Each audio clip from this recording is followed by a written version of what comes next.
Hey guys, Clinton Harris here with my good friend Joshua Tweed, the one and only, and we're excited to do this next video. Thank you guys for tuning in to hear what we have to say. I'm sure the title of this video caught your attention mostly. Am I right? Oh, he's shaking his head. Yep. Okay. So we're going to talk about input, and Josh, can you explain to our viewers what input really means? What do you believe that to mean? You know,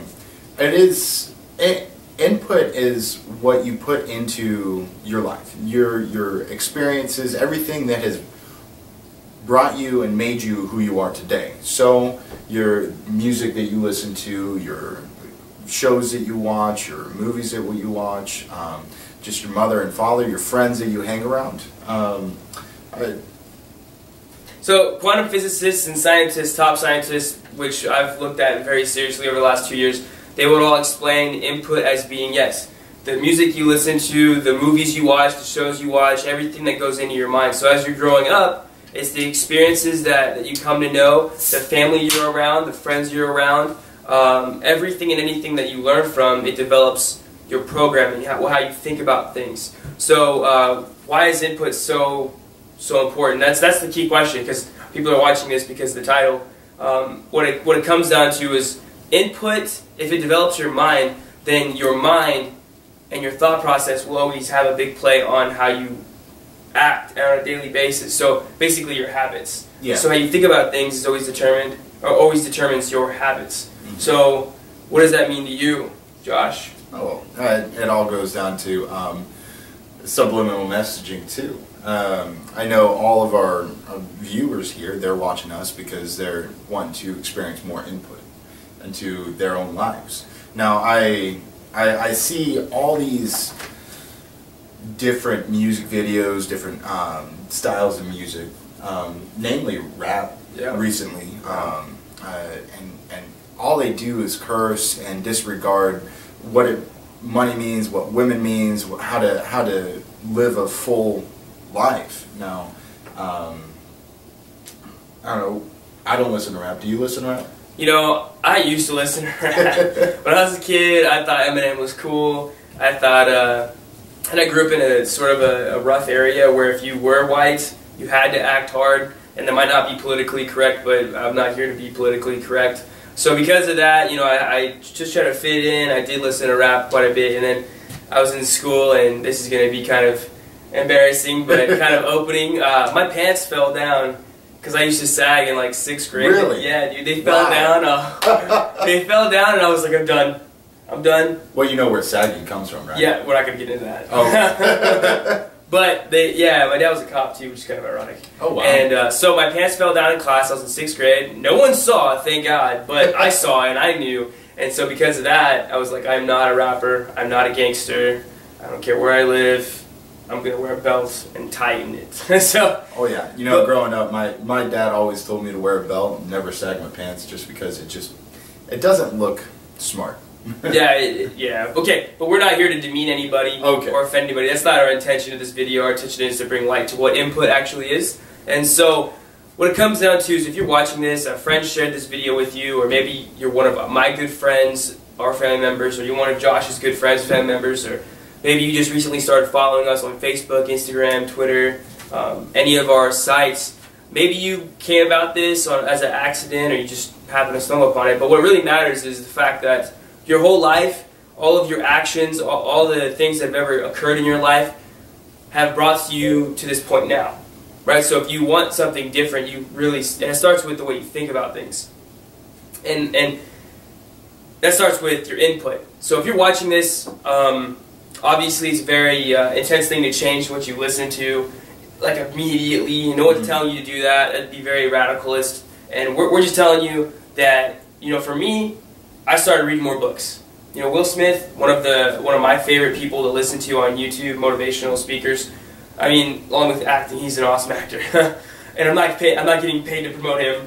I wouldn't, you know. But be awesome though. Yeah, right. He talks about reading and running. You know, those are the two most important things that he has to give people for advice. There's a video, he's Read and Run, Will Smith, and he talks about reading and running. And I'm not going to talk about the running part, that's not for this video, but he talks about reading. and it's very powerful and very potent on why reading is such a big thing to do. Most Americans, Grant Cardone, right, successful businessman, millionaire, he said, multimillionaire. He says reading separates those who have success and those who wish they had it. Yeah. And so he says the average American only reads one book a year. One book a year. That's an amazing fact right there. I mean, how many books have you read so far in this year? A lot more than one. A lot more than one. And it's only month 2. Yeah, I mean, we're not going to push our goals off on anybody or anything, but you know, we're actually about to put in a big order for Amazon. We're looking at buying up about 130 books, and you know, books that are worth millions of dollars are being sold for 10 cents on Amazon. You know, one of my favorite books, business books, to get you to think differently about things, is Rich Dad Poor Dad by Robert Kiyosaki.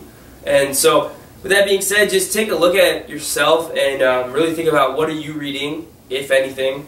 What are you listening to? You know, I had some guys in my psychology class that were talking about how this psychological process was fake. What we were watching a video, and they were like, "Oh, that has to be fake. You know, that can't be real." And then the next question, "Hey, have you heard Drake's new album?" Like, oh. Yeah. And it's not only what you read, what you listen to. It can go all the way to sustenance, to what you put in your body physically. I mean, this whole generation is a McDonald's generation. Listen to rap that has all sorts of curse words in it and all sorts of derogatory terms, and movies that degrade people. I just find that to be an intelligent person, to move my life to a healthier aspect, to be successful, we have to, what you said, read books, listen to speakers as Robert Kiyosaki, and Will Smith, and all that, to not only change our mindset, but change our lives. Yep. So the challenge was you know, everyone has a challenge. So you're coming in to watch this video because you saw the title. Maybe you saw us two good-looking gentlemen, and maybe you're like, "Look, they look good. They look clean. They you know, I wish my daughter would date someone like that, right? Am I right?" So, right. Maybe you're good friends with us. Maybe you just saw this by happening. But you know, the challenge to you is to think a little bit differently about what you're doing to your mind every single day, what you're listening to, what you're reading, what you're watching. What are you doing? Because you can either help or hurt your mind. It's like a muscle. If you don't work it, it doesn't grow. If you work it, it grows. It's really what it comes down to. So with that being said, guys, thank you so much for giving us your time. Do you have anything to add? No. I think what you, along with the challenge yourself. We're not asking you to change habits or anything like that. That's what we are actually, but well, yeah, yeah. but like he said, pay attention to what your environment produces, because that is the accumulation of who you are. Yep, and change starts with us. So change starts with you. Thank you so much, guys, for tuning in, and stay tuned for our next video. Yep. Please follow us, like us, share us, subscribe. If you want to donate later on after we launch our nonprofit, we appreciate that. Thank you so much, guys. We'll talk to you soon.